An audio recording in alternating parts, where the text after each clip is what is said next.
Assalamualaikum warahmatullahi wabarakatuh. Pada video pembelajaran saya kali ini, saya akan membahas mengenai fisiologi tumbuhan. Nah, apa saja itu pengertian fisiologi tumbuhan? Fisiologi tumbuhan di sini adalah suatu bidang biologi yang mengkaji fungsi dan proses yang terjadi dalam tubuh tumbuhan. Fisiologi tumbuhan ini membahas mengenai fenomena-fenomena apa saja yang terjadi pada tumbuhan yang berkaitan dengan kelangsungan hidup tumbuhan tersebut. Di dalam fisiologi tumbuhan membahas beberapa kajian mengenai botani, anatomi tumbuhan, ekologi, dan biologi sel. Nah, di dalam ilmu fisiologi ini juga membahas mengenai fotosintesis.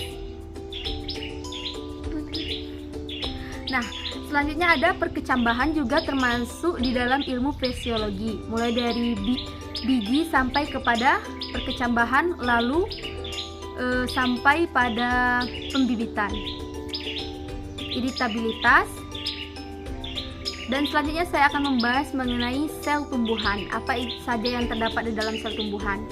Pertama, sel. Sel adalah unit terkecil. Sel merupakan kesatuan struktural dan fungsional pada makhluk hidup.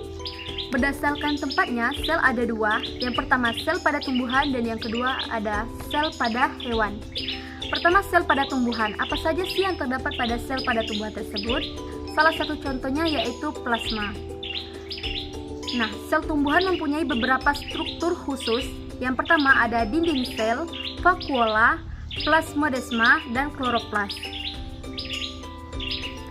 Selanjutnya ada dinding sel, di mana dinding sel ini mempunyai fungsi yaitu proteksi, sirkulasi nutrisi, melindungi tumbuhan dari penyakit.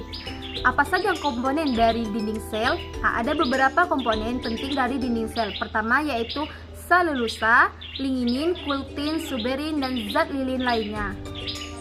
Selanjutnya yaitu vakuola. Vakuola berfungsi untuk penyimpanan, buangan metabolisme, perlindungan, dan pertumbuhan.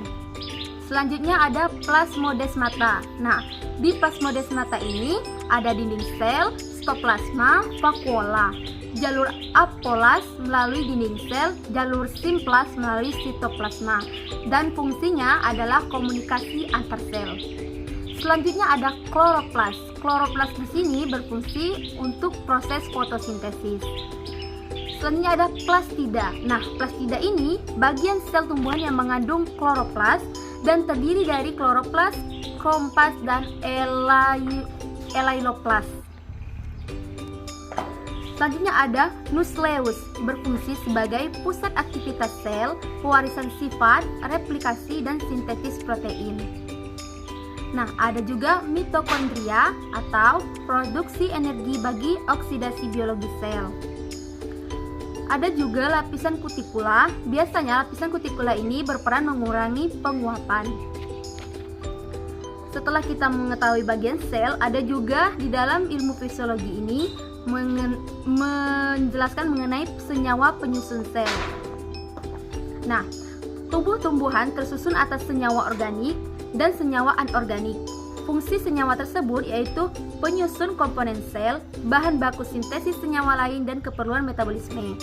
Senyawa organik menyusun sel terdiri atas karbohidrat, protein, lemak, dan asam nukleat. Nah, ada beberapa perbedaan antara senyawa organik dan senyawa anorganik. Salah satu perbedaannya yaitu senyawa organik lebih mudah terbakar, sedangkan senyawa anorganik tidak mudah terbakar. Nah, ada yang terakhir yaitu unsur-unsur penyusun tubuh tumbuhan berupa unsur makro, unsur mikro, dan unsur tambahan. Apa saja unsur makro? Unsur makro tersebut yaitu C, H, O, N, S, P, C, A, K, M, G, dan Fe. Sedangkan unsur mikro berupa CO, Zn, B, MO, Mn, dan Cu, serta unsur tambahan berupa Na, Ai, Ci, dan Si.